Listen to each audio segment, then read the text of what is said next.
If you have an orthopedic injury and you believe you can argue it was caused by physically demanding military duties and activities from your service, but you also feel you could argue it as secondary to some other already service-connected injury, which approach is more likely to win? Let's talk about it. My name is Dr. David Geier, triple board certified orthopedic surgeon, sports medicine specialist, and anti-aging and regenerative medicine expert. I help military veterans by writing Nexus letters that argue that your orthopedic injuries are connected to your military training and service so you can get the compensation you deserve. This video is another video in a series of videos I've been doing in which I answer service connection questions that I receive from military veterans across the country, either in my Veteran Nexus Letter Live shows where I can go into a lot more detail about the specific question, or that I get through email or various other ways. But it's this idea of which is more likely to win. And before I answer it, let me preface this by saying that some of what my opinion here, you may get a different opinion from your VSO or from an attorney. So this is just how I see it. But you have to remember that the overwhelming majority of the veterans who reach out to me to help them in their claim, they've been denied for a condition before they reach out to me. So now they want somebody with more credentials, board certifications, more experience in that area than the CMP examiner has to try to overcome the denial. And so I have read thousands of denial letters, and this is what I've seen with those that before they get to me and then after, in my experience, trying to help them win. So in my experience, if just you go and file, no orthopedic surgeon, and again, we're talking orthopedic injuries, they may be different from medical conditions, but for orthopedic primary versus secondary, if you file it on your own, I would argue primary is more likely to win, especially if you got service treatment records. Almost always when I see a veteran try to argue a secondary condition without supporting documents, a Nexus letter from an orthopedic surgeon or somebody qualified in that area, it gets denied by the CMP examiner saying there's no evidence that X causes Y.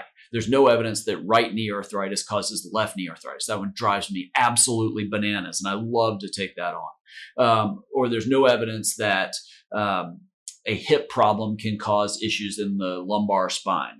It just almost always loses. They say there's no evidence, and if you don't submit something that shows evidence, that tends to win. So the primary works better. When somebody works with me, and because I try to follow up with all the veterans I work with, it seems like secondary wins more than primary, because the issue with primary a lot of times, and again, maybe because I'm getting the ones that typically have lost, is they say that, if there's no service treatment records, and there's ways to deal with that, but even if there are, but then, a long period of time when the records start for the condition now, 20-year gap, something like that. Even though I can argue that and show studies to argue why these conditions develop over a long period of time, VA sometimes still pushes back on that. So secondary conditions, in my experience, when I support them, and I'm not saying it only works for me, but especially when I write long Nexus letters with 30, 40 studies cited sometimes, the secondary ones tend to win more than the primaries. I have good success either way, but that's just my experience.